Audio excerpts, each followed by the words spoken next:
bucle existencial, ¿no? De me levanto, trabajo y me acuesto a dormir. Me levanto, trabajo y me acuesto a dormir. No, te voy a poner un ejemplo. Lo van a hacer conmigo, ¿no? ¿Están listos para hacerlo conmigo? Dígale al que está a su lado. Dígale que está a su lado. Me levanto, trabajo y me acuesto a dormir. Una vez más, todos juntos. Me levanto, trabajo y me acuesto a dormir. Y yo creo que muchos de nosotros hemos caído en ese bucle. Ahora, si no trabajas, estudias, ¿no? Me levanto, estudio y me acuesto a dormir. Otros peor, me levanto, entro a Instagram y me acuesto a dormir. No sé si han caído en eso, ¿no? Pero creo que muchos de nosotros hemos caído. Amén.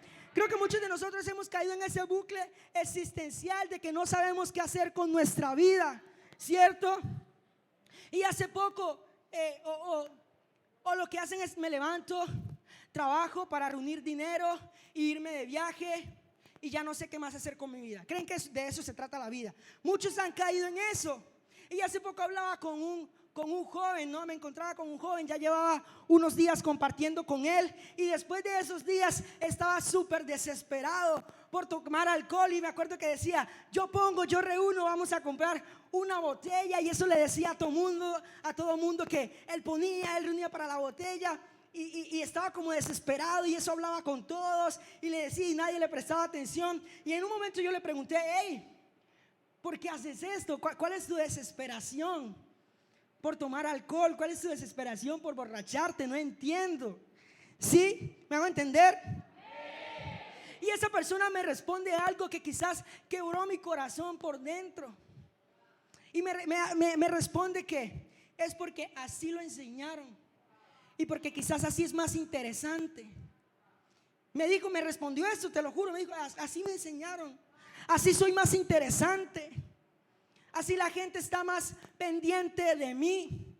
Y lo que más me rompió el corazón fue que dijo, y porque sé que por un momento, aunque sea por 2 horas, me hace olvidar de todos mis problemas y luego vuelvo a la normalidad.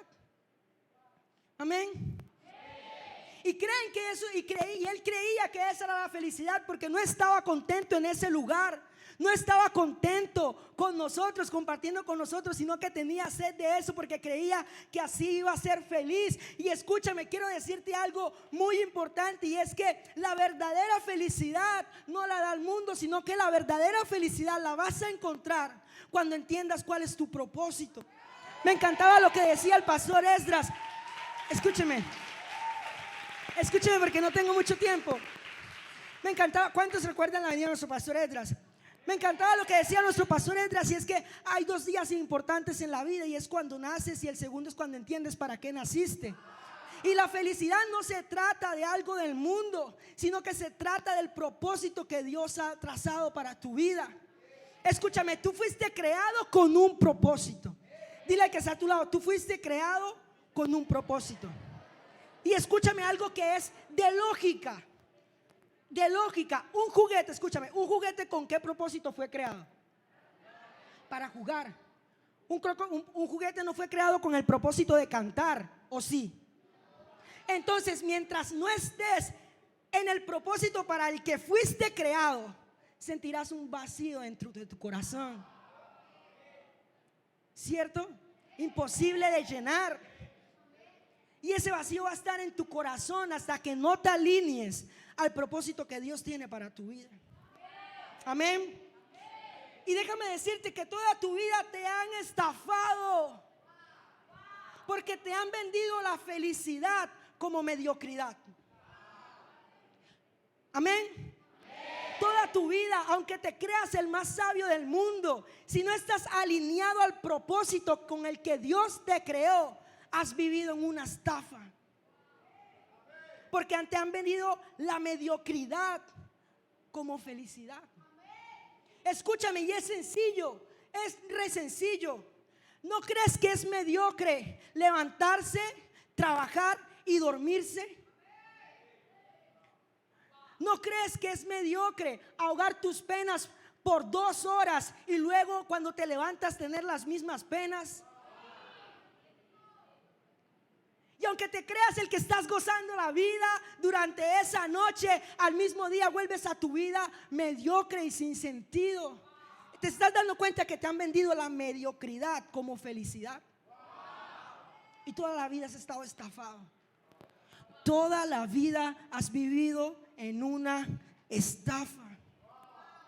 Y vamos a hablar de Jueces 6. Voy a contarte la historia de Gedeón rápidamente. No la leemos, pero está en Jueces 6. Si quieres, yo sé que todos deben tener, así sea una abuelita con Biblia.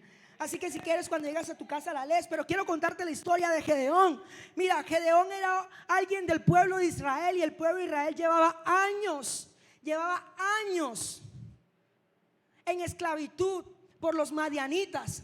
¿Sí me van a entender? Y los madianitas les quemaban sus cultivos, los cogían de esclavos. Los madianitas hacían lo que querían con ellos. ¿Sí me van a entender? Y solamente se habían dedicado a simplemente coger su cultivo y esconderlo para que los madianitas no se lo llevaran. Esa era la vida ahora de los israelitas. Después de que Dios los libertó en Egipto, del pueblo de Egipto, los israelitas solamente se dedicaban a cosechar sus cultivos y a guardarlos para que los madianitas no los encontraran. A eso se dedicaba el pueblo de Israel. Y voy a contarte la historia de Gedeón. Y este Gedeón se dedicaba a hacer eso, a cultivar, a guardar el trigo, lo que cosecharan, para que el pueblo de Madián no se los llevara. Hasta que Dios manda un ángel y le dice: hey, yo te he creado con un propósito, y es que libertes a tu pueblo, es que les des la victoria contra los madianistas, porque yo no los creé para vivir en esclavitud, yo los creé para vivir en la libertad de Jesús. Amén. Y Gedeón se pregunta: ¿cómo? Si tú nos abandonaste, si ya no hacemos nada, si todo lo que cosechamos ellos se lo llevan. Pero Dios le dice: no importa, yo te mandé, yo te sustentaré, yo estaré contigo, te daré la victoria. Así que Gedeón se va. Escucha, Gedeón se va y convoca 31,000 hombres, más de 31,000. Pero el pueblo de Madián eran más de 100,000. Y ellos eran 31,000. Y ya Gedeón había visto la cantidad abismal por el que los superaban. ¿Sí me van a entender? A cada hombre le tocaría pelear como con 4, imagínense. Yo peleando contra 4 Blas. ¿Sí me van a entender? Y Gedeón se asusta y le pregunta a Dios: ¿qué pasa? ¿Por qué nosotros somos 31,000 y ellos más de 100,000? ¿Cómo lo vamos a hacer? Y Dios le dice: es que ni siquiera voy a utilizar a 31,000, voy a utilizar a 300. Imagínense, 300 contra más de 100,000. ¿Sí me hago entender? Que es una locura. ¿Cuántos han jugado videojuegos aquí? Es como si te dijeran: tú con una experiencia de 300 vas a luchar contra alguien con una experiencia más de 100,000.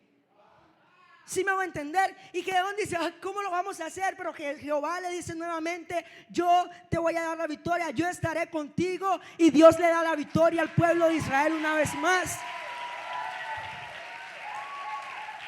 Esa es la historia de Gedeón. En eso se resume la historia de Gedeón. Y luego el pueblo de Israel pudo vivir en libertad porque Dios les dio la victoria solamente con 300 hombres. Increíble, ¿no? Ahora, ya habiéndote cortado la historia de Gedeón, quiero decirte: Gedeón hacía lo que todos hacían. Gedeón vivía como alguien más, pero no fue hasta que se levantó a hacer algo diferente que pudo marcar la historia. Y el pastor Joaquín lo decía: los que viven como los demás, los que viven como la corriente los lleva, los que viven haciendo lo que sus amigos hacen para ser aceptados, no marcan la historia. O déjame decirte, ¿quién de los que ha marcado la historia vive como los demás? Son personas que se han levantado a hacer algo diferente cuando nadie más lo ha hecho. ¿Sí me hago entender? Ahorita alguien muy relevante para la humanidad es Mark Zuckerberg. ¿Por qué Mark Zuckerberg marcó la historia? Me imagino que estará en los libros del futuro, porque se levantó a hacer una red social cuando nadie más lo hacía. No sé si me voy a entender. Hasta que no te levantes a hacer lo diferente de lo que tus amigos hacen, de lo que la gente que te influencia a lo malo hace, nunca marcarás la historia y vivirás en mediocridad. Gedeón marcó la historia porque se levantó a hacer algo diferente, porque se levantó a cumplir el propósito que Dios había marcado para su vida. Así fue que Gedeón marcó la historia. No lo marcó de una manera diferente, la marcó porque se levantó a hacer algo diferente. Ya estoy por terminar, pero escúchame. Antes de irnos, vamos a revisar 5 aspectos de la vida de Gedeón, o de esa historia que te conté. Y quiero que los atesores, y para los que están tomando notas, quiero que lo anoten. 5 aspectos de la vida de Gedeón. ¿Están listos? El primero, Gedeón hacía lo que todos hacían: vivía escondiendo. Ahora, Gedeón no vivía escondiendo simplemente para vivir y gozar. Gedeón vivía escondiendo para poder sobrevivir. Ni siquiera para vivir. Gedeón vivía escondiendo para sobrevivir. Y si te lo llevamos al mundo actual, está más que claro. Está más que claro.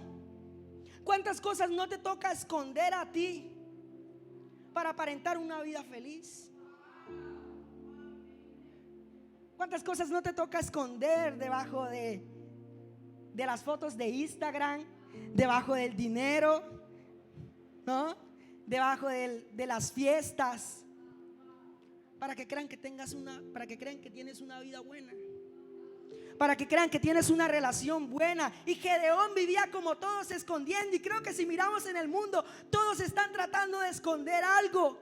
Todos están tratando de esconder sus defectos porque sus amigos no los van a querer. Todos están tratando de esconder que su esposo le pega a su esposa. Todos están tratando de esconder que sus padres son humildes. Todos están tratando de esconder de dónde vienen, porque no van a ser aceptados. Y Gedeón vivía así. Pero no fue hasta que Gedeón se levantó y dijo: la vida no es para vivir escondido. Dios no me llamó a vivir en una esclavitud. Dios me llamó a vivir en libertad. Que Gedeón pudo cambiar su vida. Y quizás en el momento de Gedeón, ¿no? Era igual que en el día de hoy. Y era el que más se escondía. Era el mejor. Sí. El que más se escondía era el mejor. Me imagino, ¿no? Que cuando venían los madianitas y sacaban las cosas a ver qué se llevaron, y al que menos se le habían llevado es el que, fue el que mejor lo escondió. Y llevándolo a la actualidad es así, ¿no? El que más demuestra que su vida es perfecta, el que más demuestra que su vida es sin dolor, que vive en viajes, que vive de parranda en parranda, es el mejor. Pero Dios no te hizo para vivir una vida escondiendo nada. Dios te hizo para vivir en su propósito. Dios te hizo para vivir en libertad. Yo soy como soy con todos en la iglesia. Yo soy como soy en mi casa. No tengo que esconderme de nada. ¿Sí me hago entender? Dios no te hizo para vivir escondiendo nada. No te cansas de vivir así. No te cansas de vivir escondiendo algo, de vivir aparentando algo. Yo creo que nos puede llegar a cansar. Y ahí es donde vienen los suicidios, donde viene la droga, donde viene la depresión. Amén. Vamos para el segundo. Ese rápido dice: el ángel le pone un ejemplo. Me encanta porque el ángel, cuando llega a hablar con Gedeón, lo primero que le dice es: yo liberté al pueblo. El Dios que libertó al pueblo de Israel te podrá libertar nuevamente. Y déjame decirte, por si no lo entiendes, es que Dios te está poniendo hoy un ejemplo, así como se lo puso a Gedeón, y te está diciendo: así como Jesús libertó a Blas, a Cristi, a María, a mi persona, también lo puede hacer contigo. Te está poniendo un ejemplo de vida. Todos los que estamos aquí somos un ejemplo, y Dios te está diciendo: si Dios lo hizo conmigo, si Dios lo hizo con el pastor, si Dios lo hizo con cada uno de los del staff, también lo puede hacer contigo, joven. No es porque eres tan malo, no es porque tu vida es tan, no, es que Dios puede hacerlo contigo.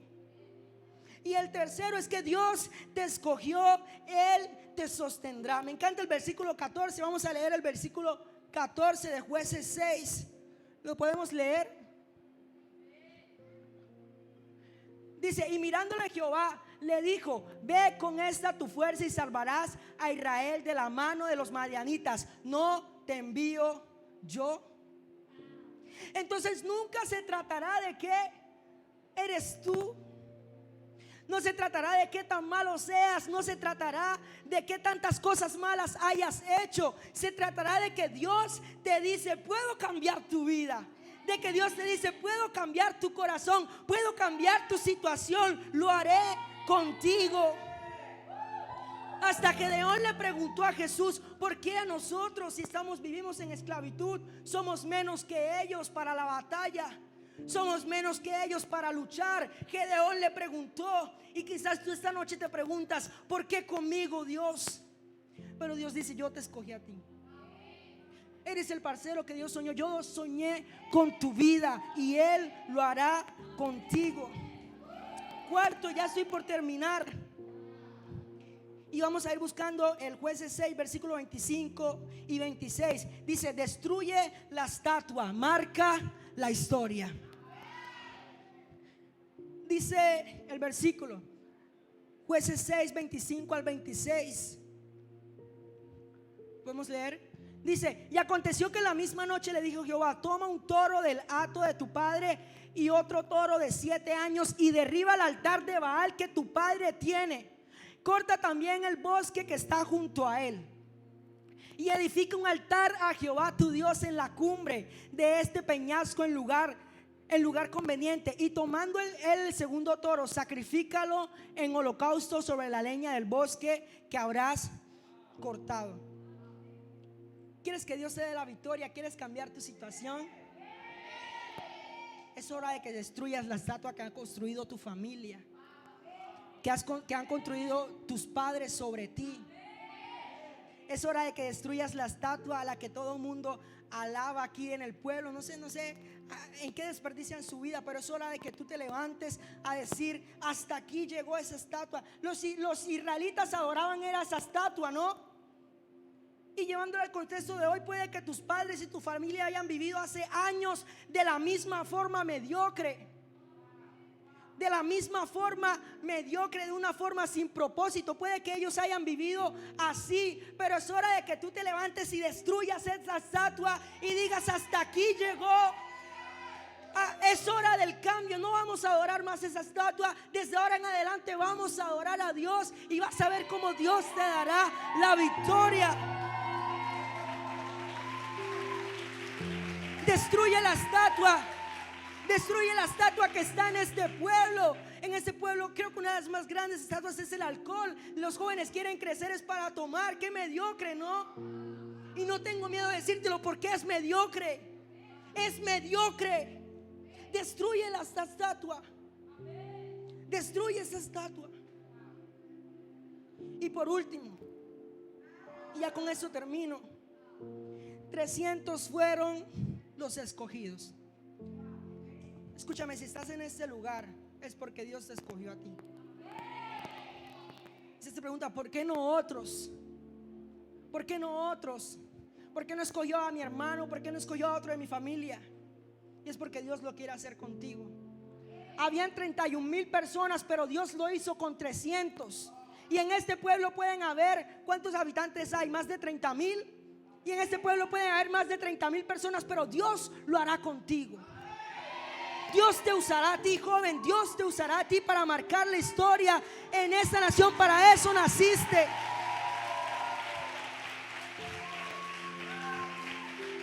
Y no se trata de qué tan capaz seas. En las fuerzas de estas personas, ellos eran incapaces porque eran 300 contra 100,000.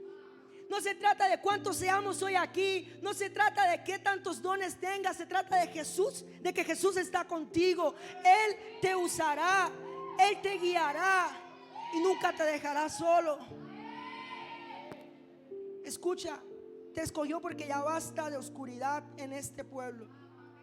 Ya basta de esclavitud, ya basta de vidas sin sentidos. Somos el sueño de Dios en esta tierra. Y nos creó con un propósito. Tú eres el parcero que Dios soñó. Colócate sobre tus pies.